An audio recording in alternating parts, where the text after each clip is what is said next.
Μέσα σε μικρό χρονικό διάστημα ο Άγγλος μέσω αμυντικό σήμερα αγωνίστηκε στην καρδιά της μεσαίας γραμμής. Θα σηκώσει 2 διεθνή τροπέα. Και αυτό είναι το κλειδί στην παρουσία του Τζέιμς στον αγωνιστικό χώρο. Μπορεί να το χρησιμοποιήσει ο Μαρέσκα είτε ως αμυντικό μέσο, είτε ως δεξί μπακ, είτε ως τρίτο στόπερ, αν θέλει να παίξει με 30 στην άμυνα. Του λύνουν τα χέρια σε πολλές περιπτώσεις, το έκανε και σήμερα φυσικά. Με πολύ μεγάλη επιτυχία.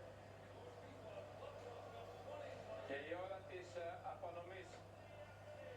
Γιάννη Βαντίνο και Ντόναλντ Τραμπ θα παραδώσουν το εκθαμβωτικό τρόπαιο του Μουντιάλ Συλλόγων 2025 στον Ρις